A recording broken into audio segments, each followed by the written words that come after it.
wabarakatuh.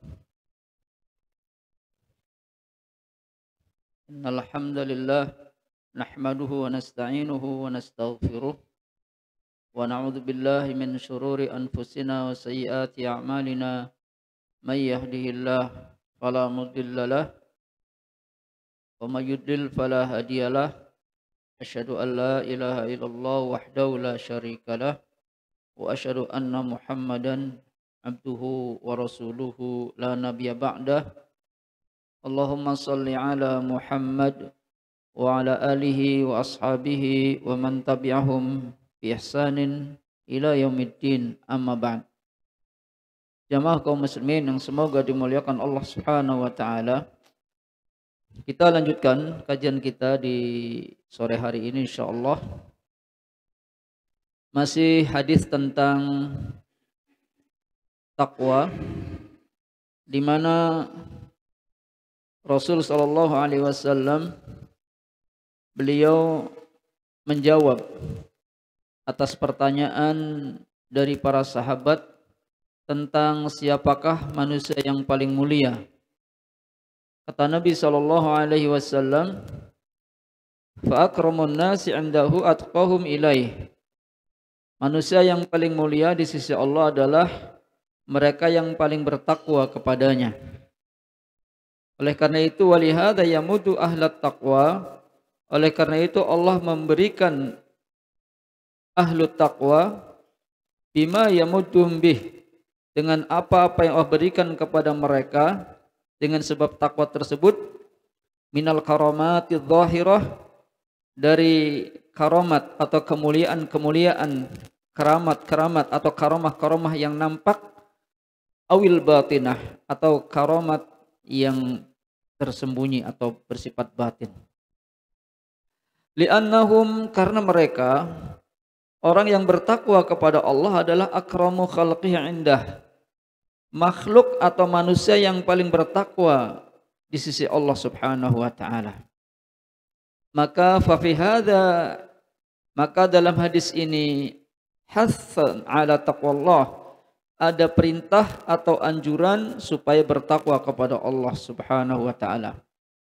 Wa annahu kullama kana al-insan, dan bahwasanya ketika seorang manusia itu atqalillah, bertakwa kepada Allah Subhanahu wa taala, atau paling bertakwa kepada Allah Subhanahu wa taala, fa huwa akramu indah, maka dia adalah manusia yang paling mulia di sisi Allah Subhanahu wa taala. Akan tetapi kita sudah sampaikan bahwa para sahabat tidak bermaksud yang ditanyakan itu adalah manusia yang paling mulia di sisi Allah. Oleh karena itu para sahabat berkata, lasna an hadza nas'aluk, bukan tentang itu yang kami tanyakan kepadamu.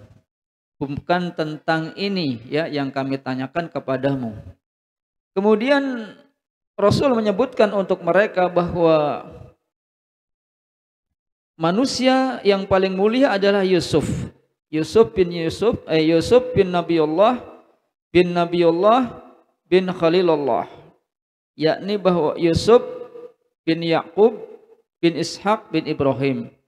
Ini adalah manusia yang mulia karena Nabi Yusuf lahir dari seorang nabi, kemudian kakeknya juga seorang nabi, dan ayah kakeknya adalah seorang nabi, yakni Nabi Ibrahim alaihissalam. Fa innahu sallallahu alaihi wasallam, maka sesungguhnya dia kana nabiyan. Nabi Yusuf adalah seorang nabi min sulalatil anbiya, dari keturunan para nabi, maka ini adalah manusia yang paling mulia. Namun para sahabat juga berkata, lasna an hadza nas'aluk, bukan tentang hal ini yang kami tanyakan kepadamu ya Rasulullah. Maka Rasul sallallahu alaihi wasallam menjawab, fa'an ma'adinal arabi tas'aluni, fa'an ma'adinil arabi tas'aluni, apakah kalian bertanya kepadaku tentang asal usul keturunan Arab, bangsa Arab, yakni usuluhum wa ansabuhum, asal usul mereka dan nasab mereka. Maka kata Nabi, kalau demikian khiyaruhum fil jahiliyah khiyaruhum fil Islam idza faqahu. Maka mereka yang paling baik kata Nabi di masa jahiliyah paling baik pula di masa Islam apabila mereka memahami syariat. Yakni anna akraman nasi, yakni bahwasanya manusia yang paling mulia min haitsun nasbi, dari sisi nasab, dari sisi keturunan, wal ma'adini, dan asal usul, humul khiyaru fil jahiliyah, mereka adalah yang paling baik di masa jahiliyah. Lakin bisyartin idza faqahu, akan tetapi dengan syarat apabila mereka memahami agama ini, memahami syariat Islam. Maka Syekh memberikan contoh tentang Bani Hashim, ya, yang sudah dikenal bahwa mereka adalah sebaik-baik Quraisy, sebaik-baik suku Quraisy. Maka mereka fayakununahum khiyaruhum fil Islam. Maka Bani Hashim adalah paling baik, ya, mereka di dalam Islam, di masa Islam. Lakin bisyartin, akan tetapi ada syaratnya. Ya, Bani Hashim adalah pilihan Quraisy yang paling baik. Ya, maka mereka pun menjadi pilihan atau paling baik di masa Islam. Akan tetapi dengan syarat apabila mereka an yafqahu fi dinillah, memahami agamanya Allah Subhanahu wa taala, wa an yata'allamu min dinillah, mereka mempelajari agama Allah. Ya, jadi tidak hanya seseorang itu kemuliaannya mengandalkan keturunannya, sementara bodoh dalam Islam, bodoh dalam hukum-hukum Islam, tidak mempelajari agama Islam, ya maka ini tidak akan menjadi orang yang mulia. Bahkan fa illam yakunu fuqaha, kalau mereka tidak menjadi fuqaha, tidak menjadi orang yang memahami terhadap agama Allah, fa innahum wa in kanu min khiyaril arab, maka sesungguhnya mereka sekalipun dari pilihan atau bangsa yang baik dari kalangan Arab, fa innahum laisu akramul khalqi indallah, maka mereka jatuh derajatnya tidak termasuk manusia yang paling mulia di sisi Allah Subhanahu wa taala, sekalipun keturunan orang baik dari bangsa yang pilihan, kalau mereka tidak mengenal agama Allah, maka mereka bukan manusia yang mulia di sisi Allah Subhanahu wa taala, walaisu khiyarul khalqi, dan mereka bukan makhluk baik atau manusia yang terbaik. Maka jamaah sekalian, fa fi hadza, maka dalam perkara ini, fa fi hadza, maka dalam hal ini, maka dalilun, ada dalil bukti ala anal insan, bahwasanya menunjukkan bahwasanya manusia itu yashrafu binasabihi, manusia itu bisa mulia dengan sebab nasabnya, ya, dengan sebab nasabnya, nasabnya orang baik, orang pilihan, dia menjadi mulia.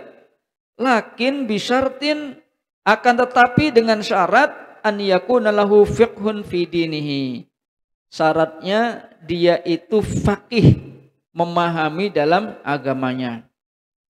Makanya tidak boleh seseorang itu membanggakan keturunan sementara dirinya lupa terhadap dirinya, tidak mau belajar, bahkan amaliyahnya tidak baik, ya.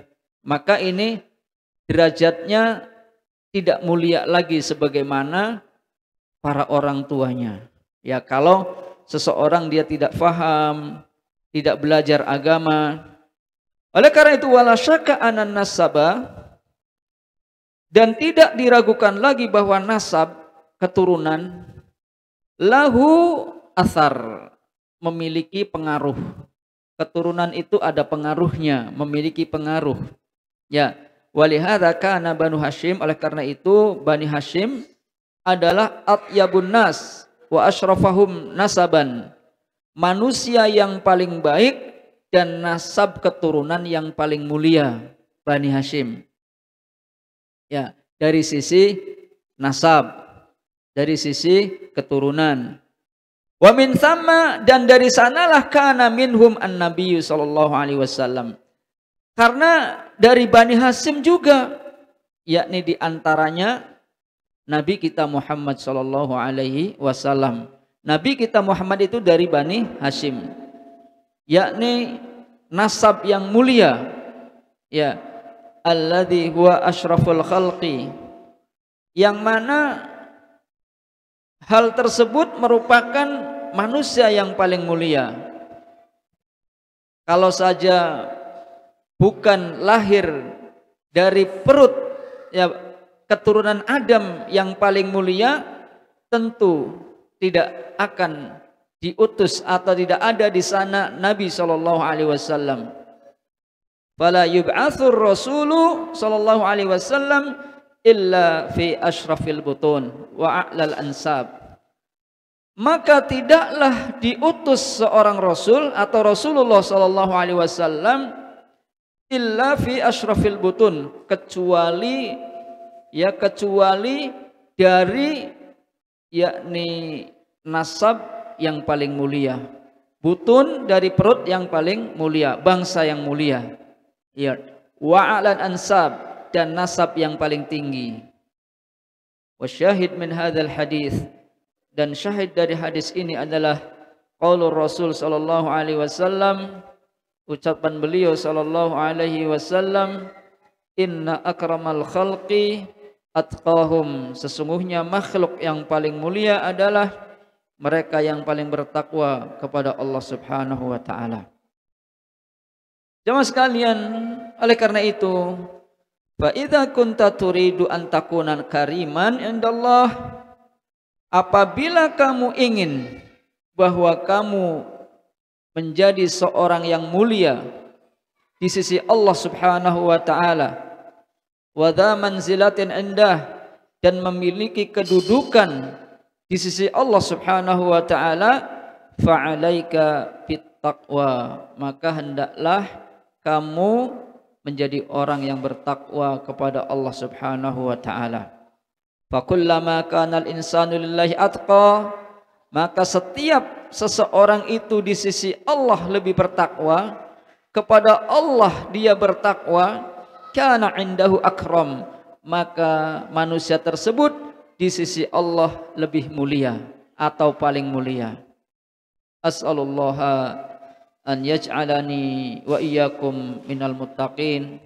Kita meminta kepada Allah supaya Allah menjadikan kita, ya, saya dan antum, minal muttaqin, dari orang-orang yang bertakwa.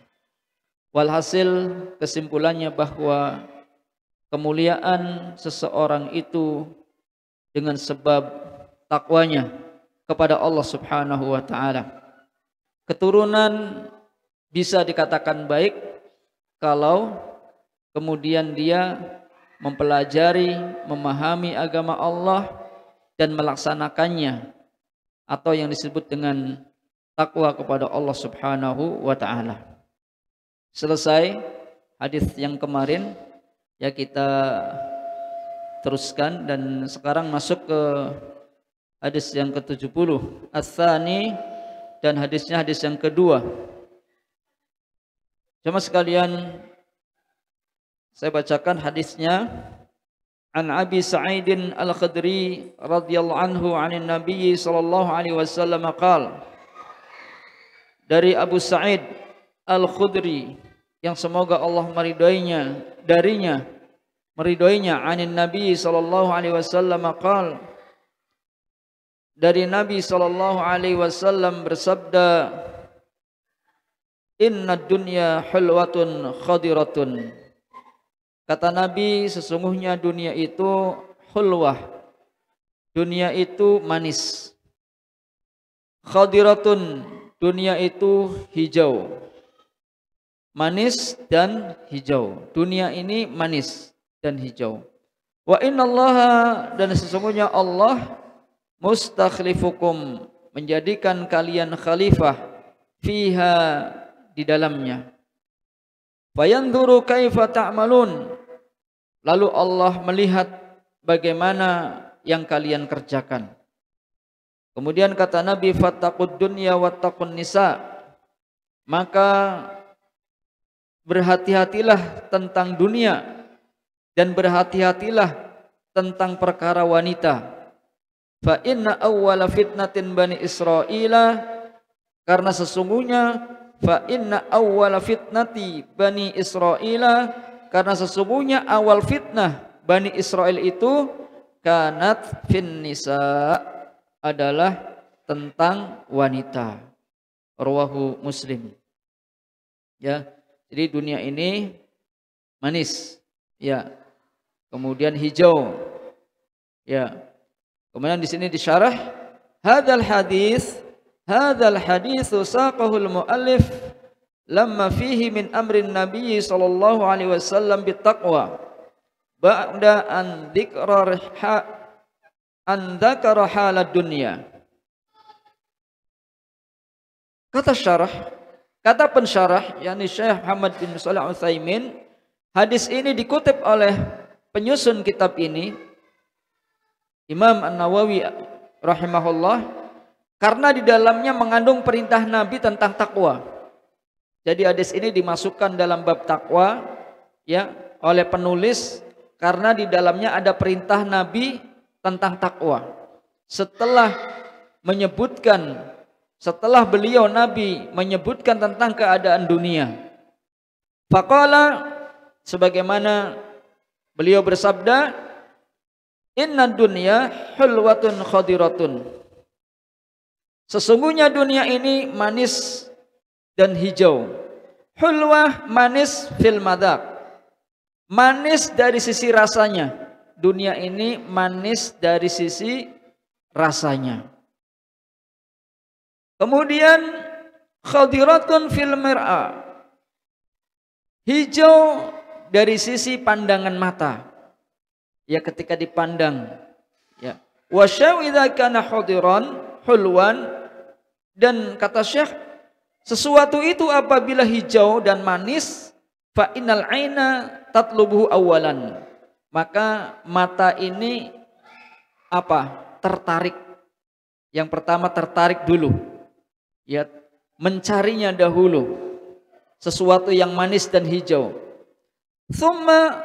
Setelah mata mendapatkannya, summa tatlubuhu nafs tsaniyan, kemudian jiwa menginginkannya, jiwa menuntutnya, ya.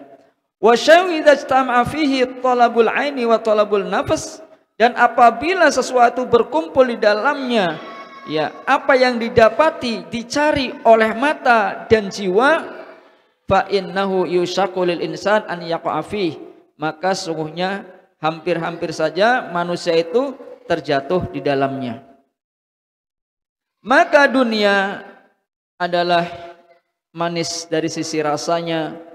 Fad dunya hulwatun fi madzaqiha, khadiratun fi mar'aha, kemudian mir'aha, kemudian hijau di dalam pandangan matanya, ya.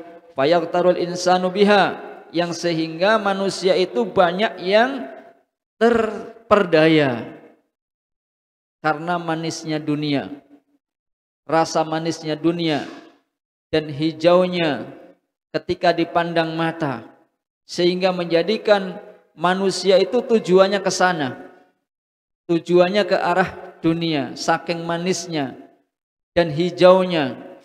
Wa yaj'aluha akbaru hammihi, dan akhirnya yakni dunia menjadikannya tujuan yang paling besar.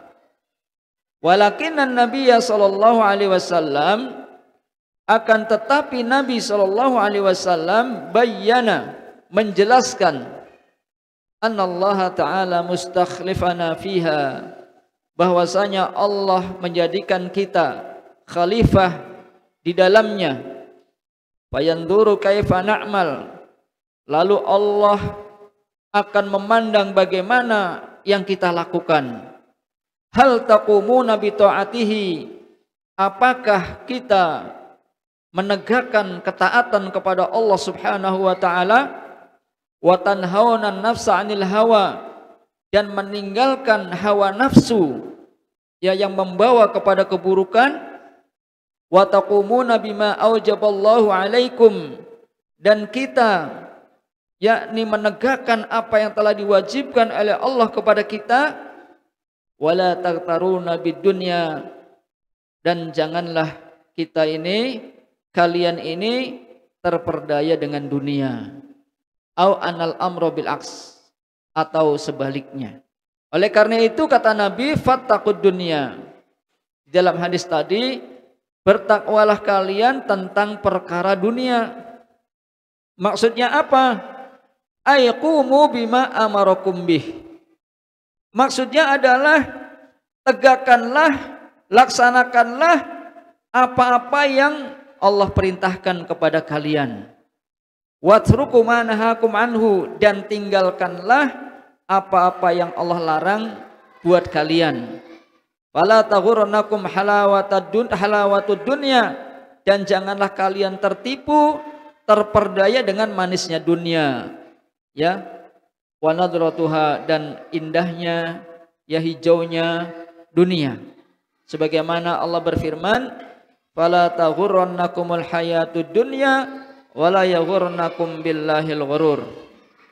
Maka janganlah kalian terperdaya, ya, janganlah memperdayakan kalian al hayatud dunya, kehidupan dunia ini, wala yaghurrannakum, dan jangan memperdayakan kalian billahi, terhadap Allah, ya al-ghurur, yakni tipu daya dunia ini.